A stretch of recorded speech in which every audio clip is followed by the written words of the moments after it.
गुस्से के बारे में एक बुनियादी चीज़ जो समझने की ज़रूरत है हमें, वो ये है कि गुस्सा एक ऑनेस्ट इमोशन है। बिल्कुल वैसे ही जैसे हम गमी महसूस करते हैं, जैसे हम खुशी महसूस करते हैं, बाज़ औक़ात मायूसी का शिकार होते हैं, उसी तरह से हम गुस्से में भी हम आते हैं।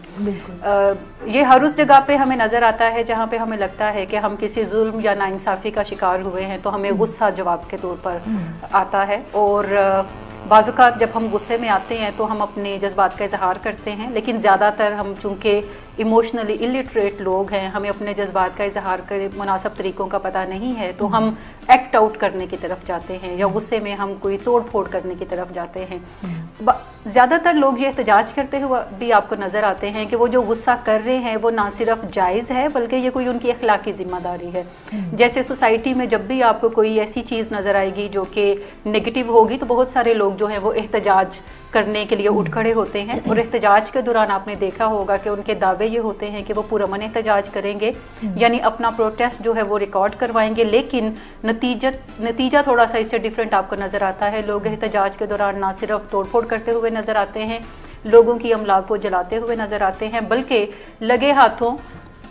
पुलिस एहलकारों पर तशद्दुद भी करने वो लगते हैं। सो ये सारे गुस्से के डिफरेंट डायनेमिक्स हैं जिसके ऊपर हम ज़ुबानी बातचीत से फिजिकल तशद्दुद की तरफ हम आ जाते हैं। नशे के मरीजों की फैमिली माजी की काफ़ी तकलीफ़ें देख चुके होते हैं। पेशेंट के रवैये ऐसे होते हैं जो कि उन्हें तकलीफ़ देने वाले होते हैं। बाज़ औक़ात वो उस पर चुप इख्तियार करते हैं, बाज़ औक़ात उसके साथ नेगेटिवली वो कम्युनिकेट करते हैं, बातचीत करते हैं, उसको धमकियाँ देते हैं। बाज़ औक़ात मुस्तकबिल के भी खौफ होते हैं। फैमिली को लग रहा होता है कि जब तक हम जिंदा हैं तो हम इसको किसी तौर मैनेज कर लेंगे, लेकिन हमारे बाद इसका क्या बनेगा। सो मुस्तकबिल के काफ़ी सारे खौफ भी फैमिली को लाहक होते हैं।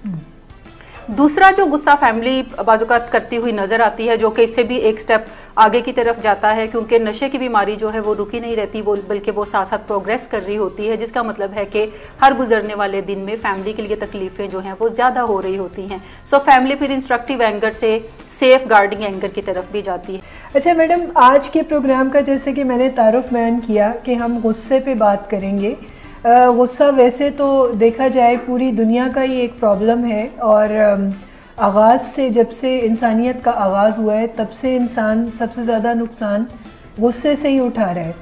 तो वैसे तो गुस्सा हर इंसान का प्रॉब्लम है, लेकिन क्या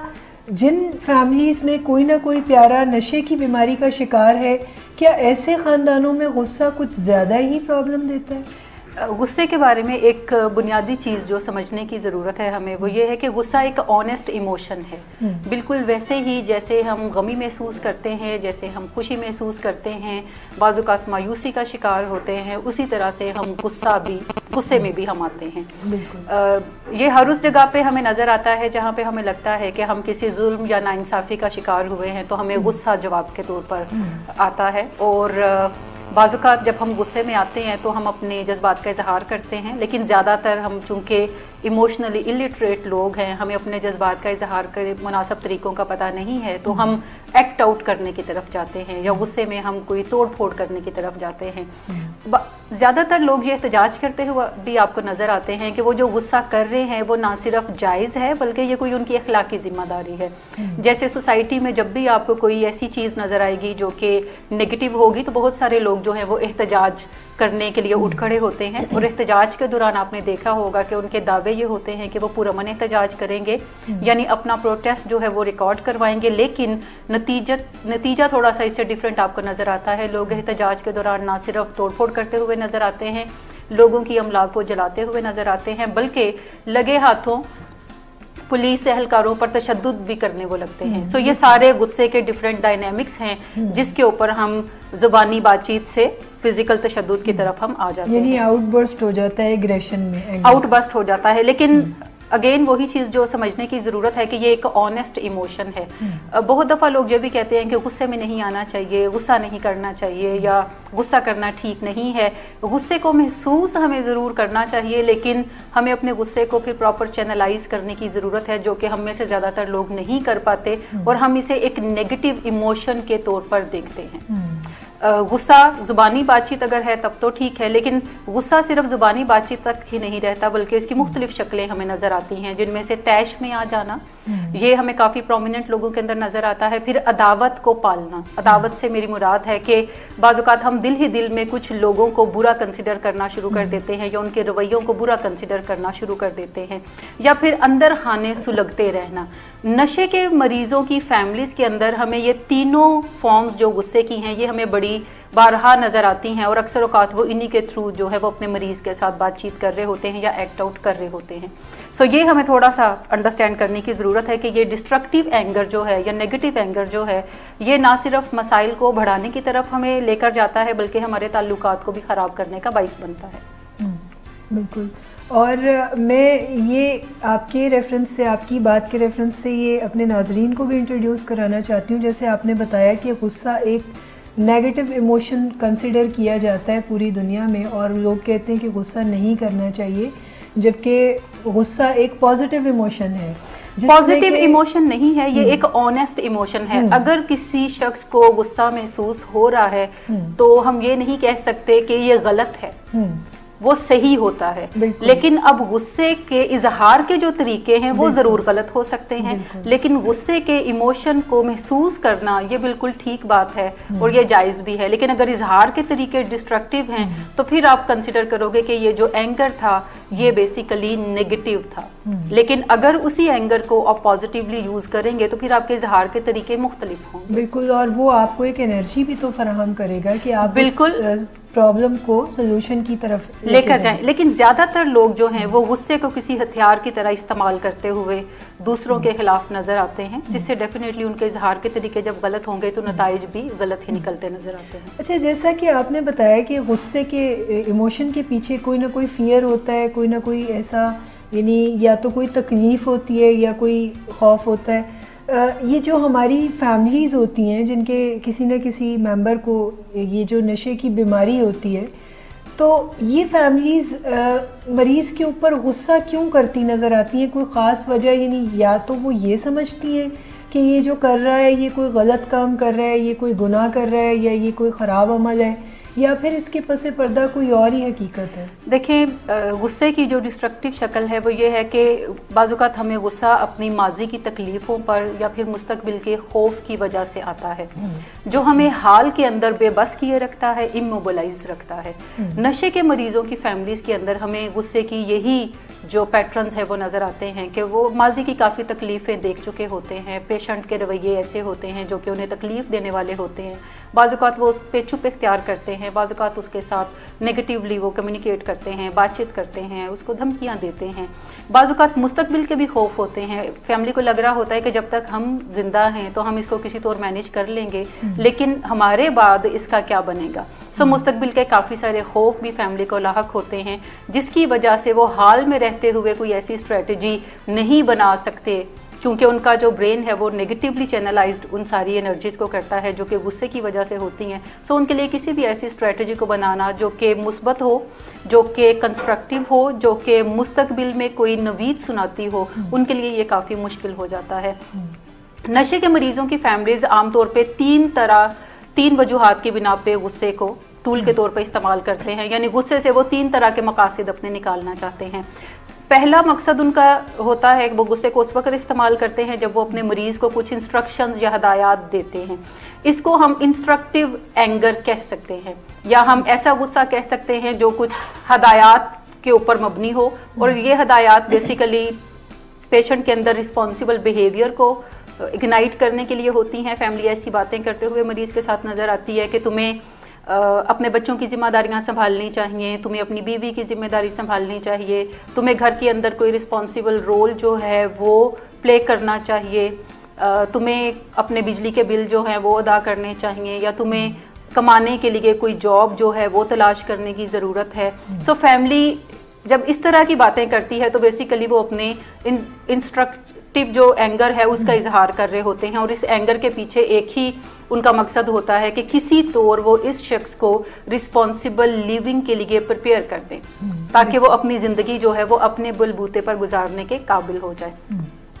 दूसरा जो गुस्सा फैमिली बाजुकात करती हुई नजर आती है, जो कि इससे भी एक स्टेप आगे की तरफ जाता है, क्योंकि नशे की बीमारी जो है वो रुकी नहीं रहती, वो बल्कि वो साथ साथ प्रोग्रेस कर रही होती है, जिसका मतलब है कि हर गुजरने वाले दिन में फैमिली के लिए तकलीफें जो हैं वो ज़्यादा हो रही होती हैं। सो फैमिली फिर इंस्ट्रक्टिव एंगर से सेफ गार्डिंग एंगर की तरफ भी जाती है। सेफ गार्डिंग एंगर या हिफाजती गुस्सा आप जिसको कहेंगे, ये फैमिली तब अपनाती है जब फैमिली को लग रहा होता है कि उनका प्यारा या फिर घर के दूसरे अफराद जो हैं वो किसी तौर खतरे में मुब्तला हैं। जैसे फैमिली ये बात कहती हुई नजर आएगी कि तुम सिगरेट सुलगाकर खुद सो गए हो, अगर आग लग जाए तो फिर क्या हो, ठीक। या फिर फैमिली जब पेशेंट जो है वो ड्रिंक उसने किया हुआ है, वो ड्राइविंग करना चाहता है, तो फैमिली उस पर भी उसको तंबी करती है कि तुम चूंकि इस हालत में हो इसलिए तुम गाड़ी ना चलाओ, जबकि पेशेंट जिद कर रहा होता है कि वो गाड़ी ज़रूर चलाएगा।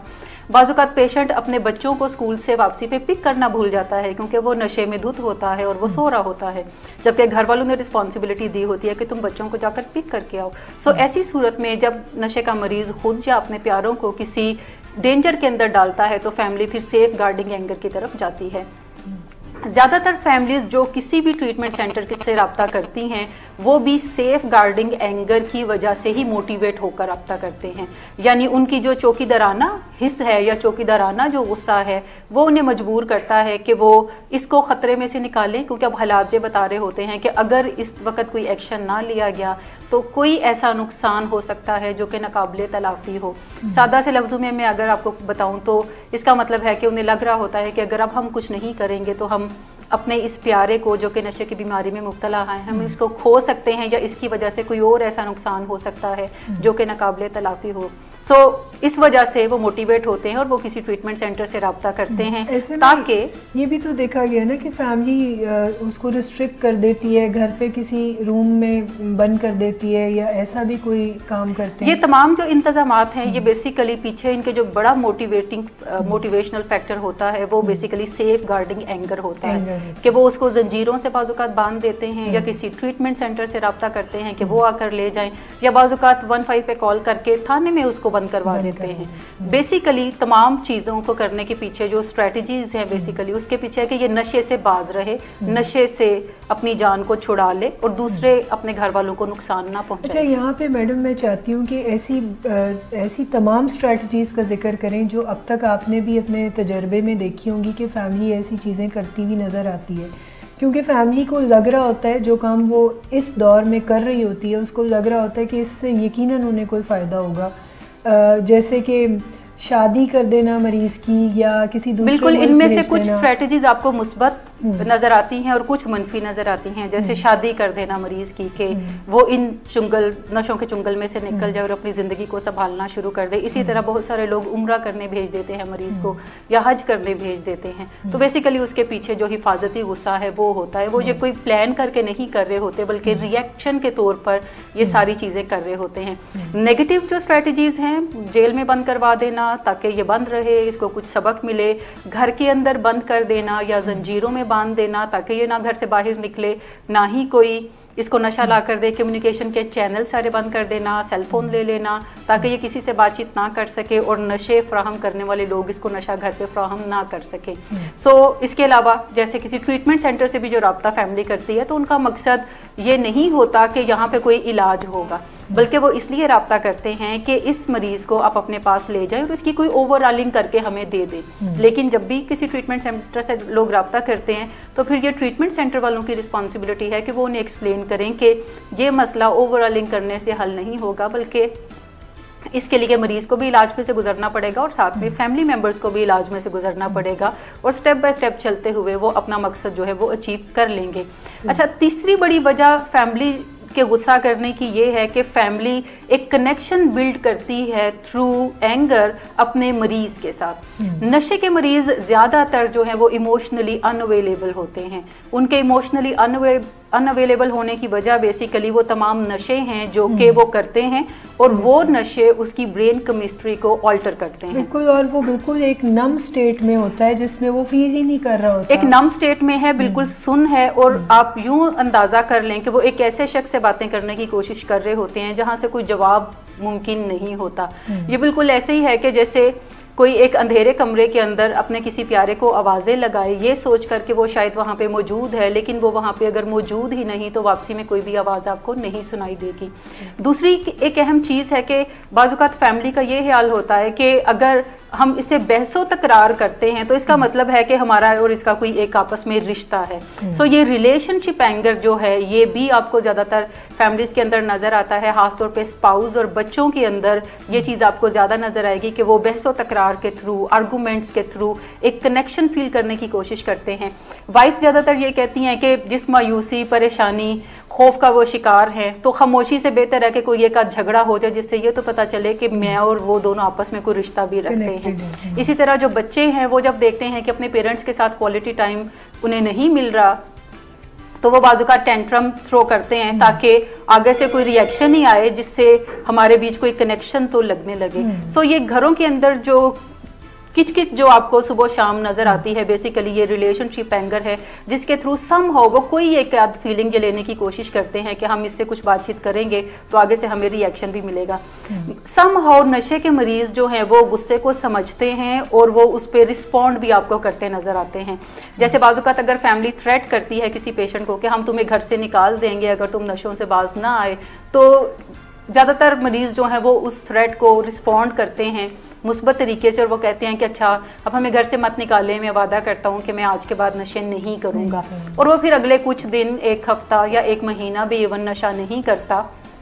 लेकिन ये तयशुदा हकीकत है कि जब तक मरीज नशे छोड़कर अपनी रिकवरी के ऊपर काम नहीं करेगा, दोबारा नशों की तरफ जाने के लिए उसके जो रास्ते हैं वो हमवार ही रहेंगे और वो किसी भी वक्त उठकर वापसी का सफर जो है वो तय करना शुरू कर सकता है। सो फैमिली के लिए ज़रूरी ये है कि इन वादों और इरादों पे यकीन ना रखे, क्योंकि अगर फैमिली पेशेंट के वादों और इरादों पर यकीन करती है और पेशेंट अगर माफ़ी मांगता है और उसको माफ़ कर देती है और वापस अपने घर पे बुला लेती है, पैसे देना शुरू कर देती हैं, गाड़ी का इस्तेमाल भी शुरू हो जाता है। इसके अलावा पेशेंट को वो सिगरेट वगैरह भी घर में खुद ही ला कर देने की तरफ चले जाते हैं कि अच्छा अब ये नशे नहीं कर रहा तो चलो सिगरेट ये पीता है तो सिगरेट पी ले, या एनर्जी ड्रिंक्स का इस्तेमाल पेशेंट करना शुरू कर देते हैं। फैमिली इन तमाम चीज़ों पर जब बिलीव करने लगती है तो फैमिली का ख्याल ये होता है कि अब की बार इसने जो वादा किया है वो बड़ी खरी नीयत के साथ और सच्चे दिल के साथ किया है। मैं अक्सर औकात फैमिलीज के साथ जब वास्ता मेरा होता है तो फैमिलीज को मैं ये कहते हुए सुनती हूँ कि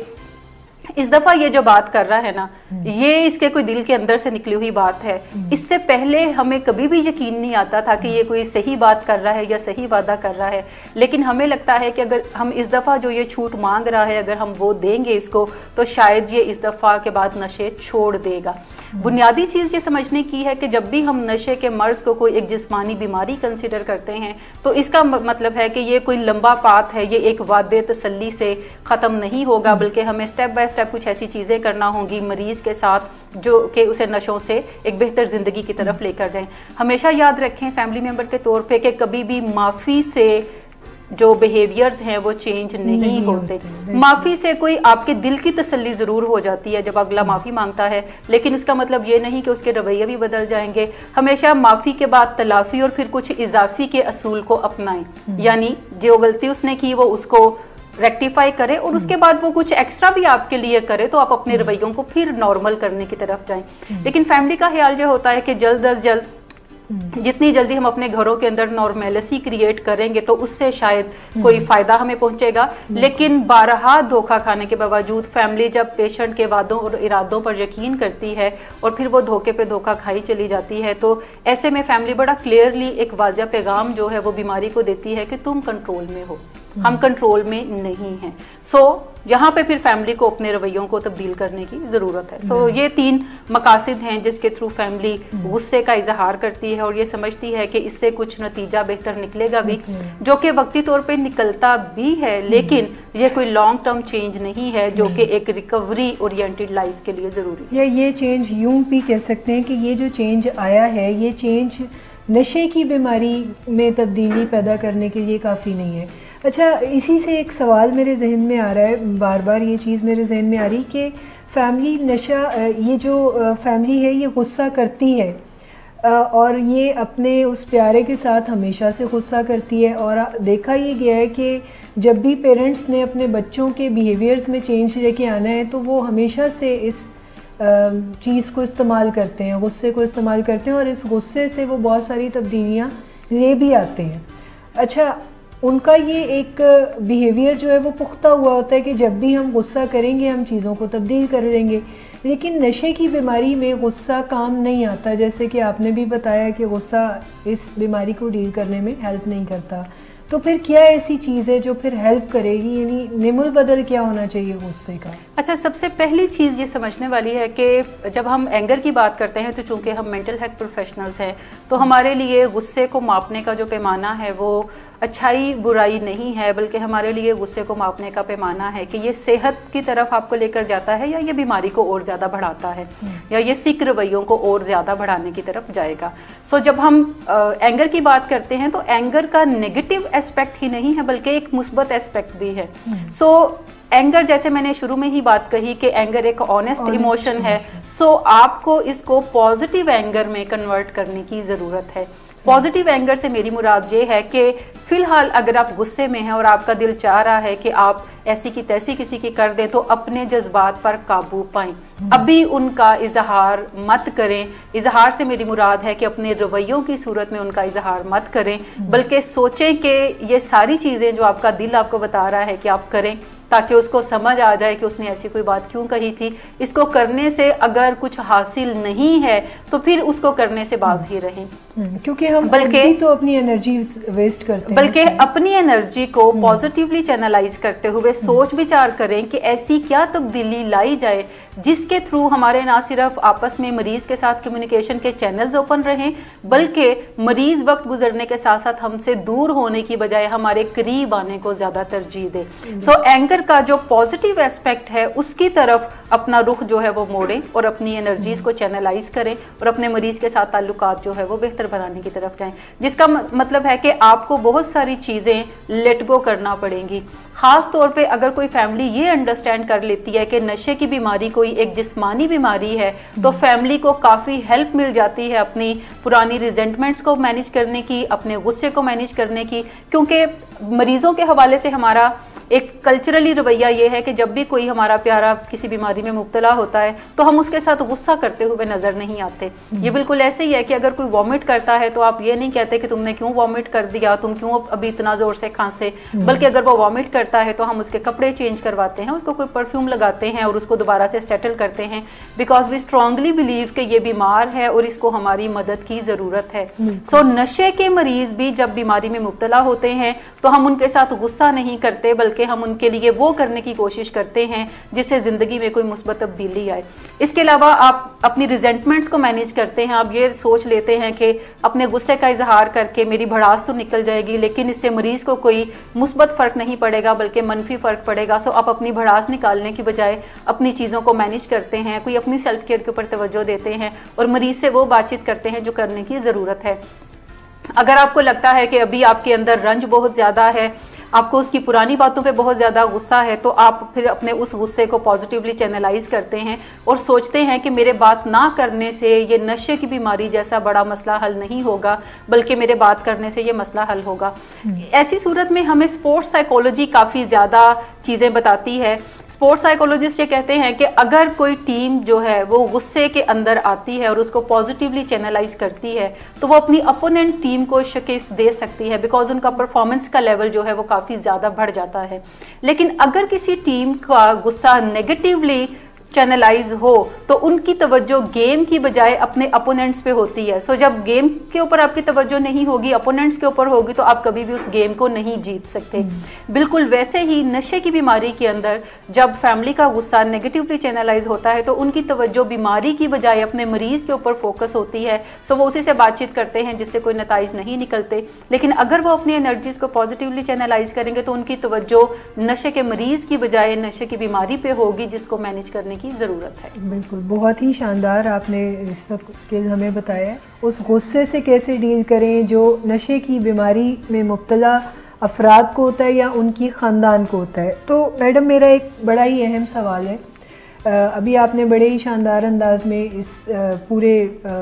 चैनल को बताया कि गुस्सा आता क्यों है और गुस्से से होता क्या है। एक बड़ा ही अहम पॉइंट है कि जब भी कोई फैमिली ये आइडेंटिफाई करती है कि मरीज़ जो है, उनके घर का कोई प्यारा जो है वो नशे की बीमारी का शिकार हो गया और अब फैमिली ये देखती है कि बग़ैर इलाज के अब वो चल नहीं सकता, ट्रीटमेंट कराना ही कोई सलूशन उन्हें नज़र आता है, यानी उन्होंने तय कर लिया। अब जैसे ही वो पेशेंट से इस बारे में बात करती है तो पेशेंट जो है वो बहुत ज़्यादा गुस्सा करता है और भी बहुत सारे रिएक्शंस दे सकता है, लेकिन जब वो बहुत ज़्यादा गुस्सा करता है, अब इस गुस्से को हम कैसे डील कर सकते हैं, आप उन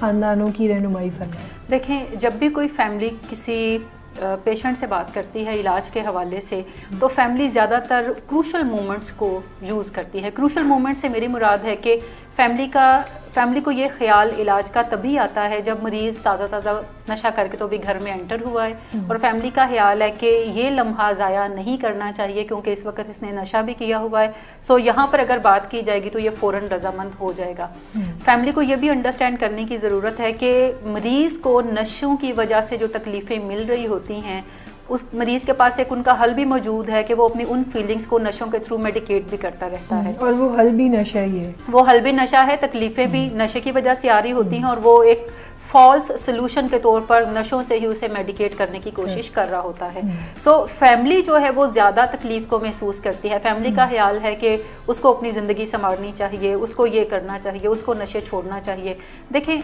बुनियादी चीज़ ये समझने की है कि जब भी कोई नशे छोड़ेगा वो अपनी रीजंस की वजह से छोड़ेगा, वो फैमिली की रीजंस की वजह से नहीं छोड़ेगा।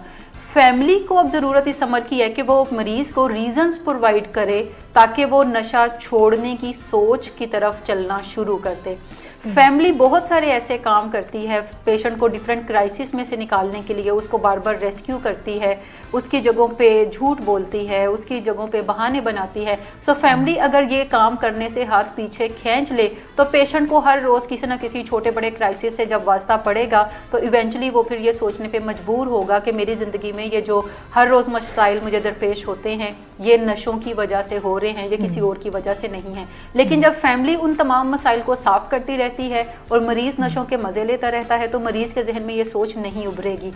फैमिली जब भी बात करे, फैमिली को एक तो बात करने का वक्त जो है वो ट्रेस करने की ज़रूरत है। फैमिली को हमेशा सुबह मॉर्निंग में उठ के नाश्ता जब मरीज कर चुका हो या कर रहा हो तो तब बात करने की ज़रूरत है, जब उसने नेक्स्ट डोज नशे की अभी नहीं ली, रात का नशा उतर चुका है, नेक्स्ट डोज नशे की नहीं ली, तो वो बेस्ट टाइम होता है जिसमें फैमिली बात कर सके। और फैमिली नशों पे बात करने की बजाय फैमिली नशे की बीमारी के ऊपर बात करे।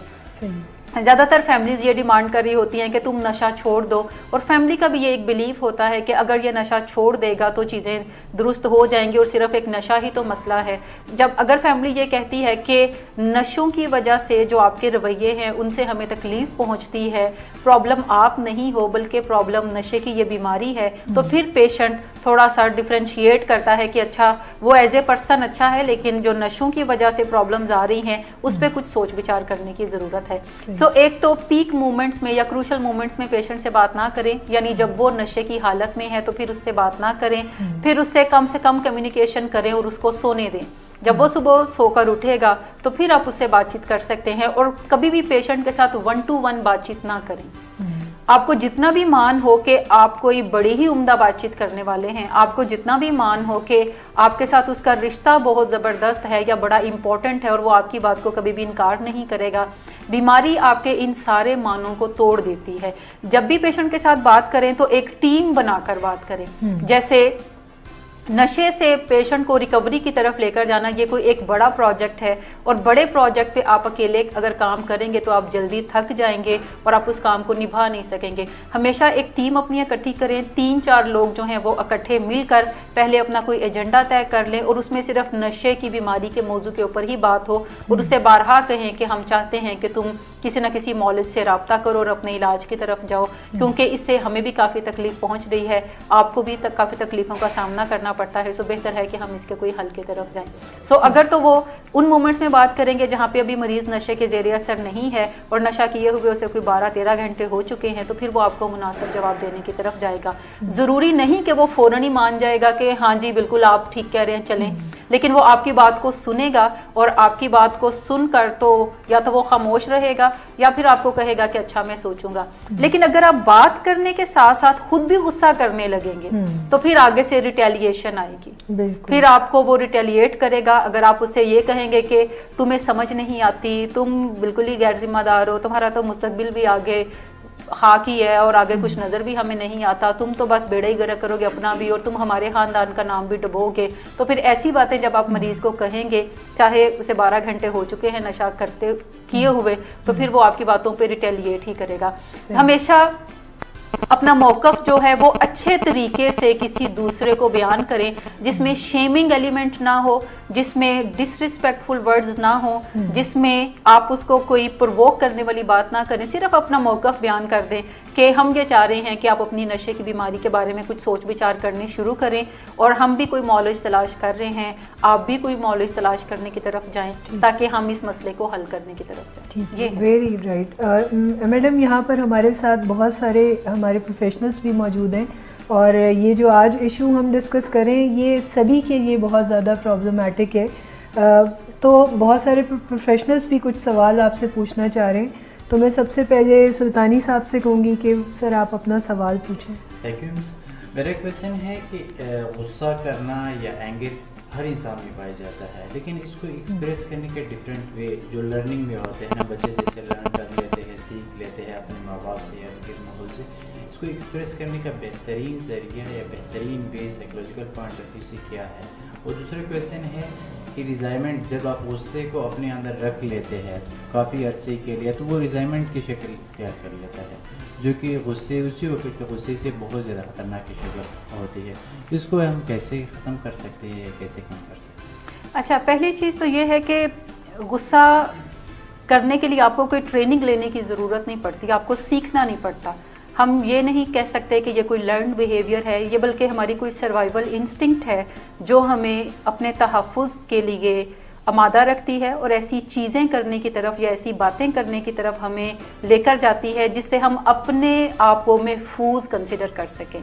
सो गुस्सा तो एक हम इसलिए करते हैं, अगर बातों से हमारा गुजारा मुमकिन हो सके तो उतना ठीक है, लेकिन अगर हमें लगता है कि हमारा सर्वाइवल मुश्किल में है और अब हमें किसी पे हाथ उठाना पड़ेगा, कोई चीज़ उठा के मारनी पड़ेगी, तो हम बिला दरेग उन चीज़ों की तरफ भी जाते हैं अपने आप को महफूज रखने के लिए। आज हम एक सिविलाइज दौर में रहते हैं जहाँ पे हमें जानवरों से खतरा नहीं है, लेकिन आज हमें इंसानों की बातों से खतरा है, इंसानों से भी खतरा है और इंसानों की ऐसी बातों से भी जो कि हमें अच्छी नहीं लगती, हमें उससे भी खतरा लाहक रहता है। सो हम फौरन फाइट या फ्लाइट के मोड में आते हैं। जब भी कोई हम पे फिक्रा कसता है या जब भी हमें कोई ऐसी बुरी बात करता है या जब भी कोई ऐसा जेस्चर हमें देता है जिससे हमें लगता है कि डिसरिस्पेक्ट किया गया है, तो हम फौरन ही फाइट या फ्लाइट मोड की तरफ जाएंगे। फाइट मोड जो है ये बेसिकली अग्रेसिव एंगर है, या जिसको रेज भी हम कहते हैं कि हम वोलेटाइल होने की तरफ जाएंगे, हाथ उठाने की तरफ भी जाएंगे। दूसरी एक बुनियादी चीज जो हमें एंगर के हवाले से कंसिडर करने वाली है कि एंगर कोई एक इमोशन है जिसके नीचे कुछ फीलिंग्स हैं, और वो फीलिंग्स जो हैं, दो बड़ी प्रोमिनेंट फीलिंग्स एंगर के इमोशन के नीचे होती हैं। एक को हम हर्ट कहते हैं, यानी हमें जब तकलीफ होती है, हम किसी बात की वजह से हर्ट होते हैं, तो हम उस बात को जब एक्सप्रेस नहीं करते तो इवेंचुअली हम अग्रेसिव होने की तरफ जाते हैं। दूसरी चीज है डिसअपॉइंटमेंट, कि जब भी हम किसी अपनी तवक्कुआत हमारी पूरी नहीं होती और हम मायूसी का शिकार होते हैं, और वो मायूसी को जब तक हम एक्सप्रेस कर देते हैं तब तक वो मायूसी की शक्ल ही रहेगी, लेकिन जब अगर हम एक्सप्रेस नहीं करेंगे तो इवेंचुअली वो एंगर की तरफ शक्ल इख्तियार करना शुरू कर देती है। तो सबसे पहली चीज है कि अपनी फीलिंग्स को एक्सप्रेस करना सीखें। आपकी फीलिंग्स मनफी हैं या मुस्बत हैं, रिगार्डलेस इसके, अगर आप सिर्फ उसे सादा लफ्ज़ों में एक्सप्रेस कर देंगे उन लोगों के सामने जहां पे आप समझते हैं कि इनकी वजह से मुझे कोई तकलीफ पहुंची है, और अगर आप सिर्फ इतनी बात कर देते हैं कि आपने ये जो बात कही इससे मुझे काफ़ी तकलीफ पहुंची है और मैं काफ़ी दुख में मुब्तला हूँ, वैसे आप अच्छे इंसान हैं। अगर आप सिर्फ इतनी बात नपे तुले लफ्जों में 30 सेकंड के अंदर दूसरे तक बात पहुंचा देते हैं, तो थोड़ी देर के बाद आपकी ये फीलिंग्स जो हैं ये हील होने की तरफ जाती हैं, because you express those feelings. लेकिन अगर आप ये बातचीत नहीं करते और अंदर ही अंदर सुलगते रहते हैं, तो फिर आप सरकास्टिक रिमार्क्स के थ्रू अपना एंगर जो है वो एक्सप्रेस कर रहे होते हैं, जुमले कस रहे होते हैं, मजाक के अंदर अपना एंगर एक्सप्रेस कर रहे होते हैं, और दूसरा जब उस बात को पॉइंट आउट करता है तो आप कहते हैं कि मैं तो मजाक कर रहा था, मैं कौन सा तुम्हें सीरियस ऐसी बात कर रहा था। सो अपने जज्बात को एक्सप्रेस करना सीखना हमारी फर्स्ट प्रायोरिटी होगा। नंबर 2, एंगर को भी एक्सप्रेस आप कर सकते हैं। अगर आप समझते हैं कि हर्ट और डिसअपॉइंटमेंट के लेवल पे मैंने वो चीजें फील नहीं की, तो आप एंगर आपको महसूस होना शुरू होता है तो आप उस लेवल पे एक्सप्रेस कर दें कि आपने ये जो बात कही है इस पे मुझे बड़ा गुस्सा आया है, और जो भी आपकी जेन्युइन फीलिंग्स हैं इन दैट मोमेंट आप उनको एक्सप्रेस करें। अगर आपका दिल चाह रहा है कि आप उसको थप्पड़ मारें तो आप कह सकते हैं कि मेरा दिल तो चाह रहा है कि मैं आपको थप्पड़ मारूं, लेकिन मैं आपको मारूंगा नहीं क्योंकि मैं आपके साथ ताल्लुकात को बेहतर रखना चाहता हूं। या मेरा दिल चाह रहा है कि मैं अभी टेबल को एक ठोकर जो है वो मारूं, लेकिन मैं मारूंगी नहीं क्योंकि मैं अपने रवैयों को बेहतर रखना चाहती हूँ। वैसे आप अच्छे इंसान हैं, लेकिन आपकी बात की वजह से मुझे तकलीफ पहुंची है। सो एंगर को वेंट आउट करने की तरफ जाएं और अच्छे तरीके से एक्सप्रेस करना सीखें। आपने एक और बात करी रिजेंटमेंट की, कि रिजेंटमेंट जो है ये आपका दबा हुआ एंगर है जो कि आप इजहार नहीं करते, उसको सप्रेस्ड रखते हैं। अपेरेंटली आप दूसरे के साथ अच्छा रवैया भी बरकरार रखे हुए हैं, लेकिन अंदर खाने आप ये महसूस करते हैं कि जो फलां बंदा था उसने आपके साथ ज्यादती की है, और आप अंदर ही अंदर जलन का शिकार होते रहते हैं। ये एंगर की एक डेंजरस फॉर्म है जिसमें आप अपने आप को भी नुकसान पहुंचाते हैं और आप दूसरे के साथ भी नुकसान के तौर पर ही चल रहे होते हैं, या आप नुकसान की तरफ ही बढ़ रहे होते हैं। एक हमें बड़ी एक बात याद रखने की जरूरत है कि एंगर जो है अगर वो नेगेटिव है तो वो हमें घुन की तरह अंदर ही अंदर खाए चला जाता है। अपनी फीलिंग्स को एक्सप्रेस करने की तरफ जाएं, वेंट आउट करें, लेकिन वेंट आउट करने के लिए अच्छे से अच्छे लफ्ज जो हैं वो इस्तेमाल करें, क्योंकि आपका बुनियादी मकसद अपने जज्बात को दूसरे तक पहुंचाना है। आपका बुनियादी मकसद दूसरे को नुकसान पहुंचाना नहीं है। अगर आप अपनी सिर्फ जज्बात का इजहार कर देंगे तो दूसरे लोग भी समझदार होते हैं मेरे और आपकी तरह, सो वो आपकी बात को अंडरस्टैंड करेंगे और वो अपने बिहेवियर में चेंज भी लाने की तरफ जाएंगे। सो ये थैंक यू सो मच। बहुत शुक्रिया। मिस पारस, आप भी सवाल पूछें। मेरा आपसे क्वेश्चन था कि एंगर हमारी सोसाइटी का एक बहुत बड़ा इशू है, क्योंकि हम लोग इसको डिस्ट्रक्टिव वे के अंदर ही एक्सप्रेस करते हैं। तो एंगर का एक्सप्रेशन हर इंसान के अंदर डिफरेंट होता है, तो क्या इसके अंदर बिलीव्स का भी क्या रोल है जो कि एंगर को डेवलप करने में या उसके एक्सप्रेशन के अंदर रोल प्ले करते हैं? बड़ा ही आपने अहम सवाल ये उठाया है। इसमें हमारे बिलीव्स का काफ़ी बड़ा रोल होता है, और वो बिलीव्स हमें बाजुकात रिलीजन्स के थ्रू भी मिलते हैं, वो बिलीव्स हमें बाजुकात अपने पेरेंट्स के थ्रू मिलते हैं, वो बिलीव्स बाजुकात हमें एक सोसाइटी से भी मिल रहे होते हैं। जैसे अगर आपका बुनियादी ये ख्याल है कि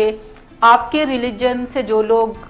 आपके रिलीजन के नहीं हैं वो गलत लोग हैं, या वो आपके साथ आप उनके साथ नहीं चल सकते, अगर तो आपका ये बिलीफ है तो आप किसी भी ऐसे अपने से जब दूसरे मजहब से हट के लोगों से मिलेंगे तो आप उनके साथ इज्जत एहतराम के साथ बात नहीं करेंगे, आपके रवैये ठीक नहीं होंगे जो कि दूसरे को रिटेलिएशन की तरफ मजबूर करेंगे, और इवेंचुअली आप भी गुस्से का एक रिश्ता उनके साथ बिल्ड कर लेंगे। सो आप उनके साथ कभी भी अच्छे तरीके के साथ नहीं निभा सकते। इसी तरह से हमारे कुछ फैमिलीज के अंदर भी ऐसी चीज़ें होती हैं कि फलां चचा के साथ बात नहीं करनी, फलां फुफ्फो जो हैं वो अच्छी नहीं हैं, फलां चीज़ें जो हैं वो अगर इस तरीके से होंगी तो फिर वो हमारे लिए एक्सेप्टेबल नहीं है। सो हम अपने घरों में ये सीखते हैं कि अच्छा फुफ्फो कोई खतरनाक चीज़ होती है, जो हमारे मैटरनल रिश्ते होते हैं वो कोई अच्छे लोग होते हैं। सो हम जब बड़े होते हैं तो हम भी इन्हीं बिलीव्स के साथ बड़े होते हैं, और हम कभी भी ऐसे रिश्तों के साथ फिर तालमेल की तरफ नहीं जाते। हम कोई ना कोई चीज़ ज़रूर अपने दिल में पालते हुए चलते हैं। इसी तरह से कल्चर जो है वो भी डिफरेंट जब होते हैं तो बहुत सारे कल्चरल बिलीफ्स जो हमारे काम करते हैं कि फलां लोग अच्छे होते हैं, फलां कल्चर के लोग अच्छे नहीं हैं, फलां कल्चर के लोग जो हैं वो बड़े मीन होते हैं, फलां कल्चर के लोग बड़े एग्रेसिव होते हैं। सो इसी तरीके से हम अपने बिलीफ्स के थ्रू भी अपनी जो एक्शंस हैं उन्हें फॉर्म करते रहते हैं। अगर हमारा ये ख्याल है कि कोई ख़ास तरह के जो लोग हैं वो बड़े ही करप्ट लोग हैं, तो फिर हम कभी भी उनके साथ अच्छे तरीके से नहीं चलेंगे। हम उनके साथ ताल्लुकात बनाने की बजाय ताल्लुकात तोड़ने की तरफ जो है वो ज़्यादा जाएंगे। फिर एक चीज़ होती है जिसको कहते हैं निबाह करना, कि आप या तो निबाह की पॉलिसी के ऊपर चलते हैं, निबाह से मुराद है कि ताल्लुकात बनाने के तरफ आप जाते हैं, या फिर आप ताल्लुकात तोड़ने की तरफ जाते हैं। अगर तो आप ताल्लुकात बनाने की तरफ जाते हैं तो आप अपने ब्रेन में चीज़ों को करेक्ट करते रहते हैं, आप अपने बिलीव्स को टटोलते रहते हैं, करेक्ट करते रहते हैं, और ताल्लुकात बनाने के लिए नई से नई वजह अपने अंदर से ढूंढते हैं, अपने मोटिव्स को देखते हैं, अपने एक्सपेक्टेशंस को देखते हैं ताकि आप ताल्लुकात बनाने के लिए कोई वजह ढूंढ लें। और हमेशा आपके पास अच्छी वजूहात होती हैं चीज़ों को बेहतर बनाने की, अगर आप उन्हें तलाश करने पे तवज्जो दें। लेकिन अगर आप सुपरफिशियल लेवल पे ही कोई मसला हल करने की कोशिश करेंगे तो फिर मेरे हाल में आपको शायद बहुत अच्छी वजूहात ना मिल सके दूसरों के साथ चलने की। जी मिस, आप भी कोई सवाल पूछेंगे? मेरा यहाँ पे एक क्वेश्चन है कि पेशेंट जो क्राइसिस इंटरवेंशन के थ्रू आते हैं उनकी अपने फैमिली के साथ काफ़ी ज़्यादा रिजेंटमेंट हो जाती है एंगर की शेड, इसके ताल्लुकात को कैसे बहाल किया जाए? अच्छा, क्राइसिस इंटरवेंशन के थ्रू जो भी पेशेंट आते हैं, अपने व्यूवर्स के लिए मैं बताती चलूँ कि क्राइसिस इंटरवेंशन से मुराद ऐसी इंटरवेंशन है जिसमें किसी ट्रीटमेंट सेंटर की टीम जो है वो किसी फैमिली के घर में जाती है और उनका पेशेंट जो है वो उनकी रिक्वेस्ट के ऊपर ट्रीटमेंट सेंटर के अंदर लेकर आती है। ऐसी सूरत हाल में जब पेशेंट अंदर आता है, चूंकि उसे इन्फॉर्म नहीं किया गया होता, उसके लिए ये कोई धचका सा होता है कि, और उससे लगता है कि फैमिली ने उसको ट्रस्ट वर्दी कंसिडर नहीं किया, फैमिली ने कोई धोखा कर दिया है, और वो शुरू में उन चीज़ों पे बातचीत नहीं करता। लेकिन जैसे जैसे वो ट्रीटमेंट में आगे बढ़ता है तो ये रिजेंटमेंट की सूरत इख्तियार करना शुरू चीज़ें कर देती हैं कि वो रिजेंट करता है और फिर वो हीले बहानों से फैमिली को कहता है कि मैंने ये बात नहीं मानी क्योंकि आपने भी तो मुझे इस तरह से लाया, आपने भी तो ये कुछ किया। वहाँ पे पेशेंट के साथ आपको मोटिवेशनल इंटरव्यूइंग की टेक्निक इस्तेमाल करने की ज़रूरत है कि पेशेंट से आप ऐसे सवाल करें कि यकीनी तौर पे सबसे पहले तो हमें वैलिडेट करने की ज़रूरत है कि अगर वो ऐसी चीज़ें महसूस कर रहा है तो हमें ये नहीं कहना कि नहीं आपकी फैमिली और क्या करती है। आप कहते हैं कि हाँ, आप जो फील कर रहे हैं वो बिल्कुल जेन्युइन फीलिंग्स हैं, मैं एक्सेप्ट करता हूँ या करती हूँ, क्योंकि अगर मैं भी इस प्रोसीजर में से गुजरता तो मेरी भी ऐसी ही फीलिंग्स होती। आप सबसे पहली बात कि उनकी फीलिंग्स को वैलिडेट करते हैं, निगेट नहीं करते। दूसरा, फिर आप उनसे सवाल करना शुरू करते हैं। किसी भी फैमिली के लिए टीम के थ्रू किसी पेशेंट को ट्रीटमेंट सेंटर में पहुंचाना ये कोई आसान चीज़ नहीं होती। फैमिली साल हर साल अपने मरीजों के साथ मेहनत करती रहती है, मिन्नत करती रहती है, धमकियां देती रहती है, और इवेंचुअली जब ये तमाम टूल्स जो हैं वो कारगर साबित नहीं होते तो फिर फैमिली ये फैसला करती है कि उसको किसी ट्रीटमेंट सेंटर के लिए बाहर के लोगों की मदद के थ्रू उसको भेजा जाए। आप फिर मरीज से सवाल कर सकते हैं कि ऐसा बड़ी दफ़ा हुआ होगा जब उन्होंने आपसे रिक्वेस्ट की होगी कि आप किसी डॉक्टर से मिल लें, तो मरीज अमूमन यही कहते हुए नजर आते हैं कि हाँ, क्योंकि ऐसा फैमिलीज बारहा उनके साथ कर चुकी होती हैं। फिर आप सवाल कर सकते हैं कि आपकी जगह पे अगर कोई और होता आपका फैमिली मेंबर, तो आपके बार बार मना करने के बावजूद फिर आप क्या करते उसके लिए। आप सवालों के थ्रू खुद उसको उस लेवल तक पहुंचाते हैं कि फैमिली के पास कोई और चॉइस नहीं थी। अगर कोई चॉइस होती तो फैमिली जरूर वो इस्तेमाल करती, और फैमिली कभी भी बीमारी नजर आने के फौरन बाद ट्रीटमेंट सेंटर में नहीं आती, बल्कि ऑन एवरेज फैमिली 7 साल का अरसा लेती है, जिसमें वो पेशेंट को समझाती बुझाती रहती हैं, गुस्सा कभी करती हैं, कभी थ्रेट करती हैं, और इवेंचुअली फिर वो ये डिसीजन लेती हैं कि किसी टीम को बुलवाकर पेशेंट को ट्रीटमेंट सेंटर में लाया जाए। पेशेंट्स आमतौर पे हमारे जो हैं वो बड़े ही समझदार होते हैं, इंटेलिजेंट होते हैं।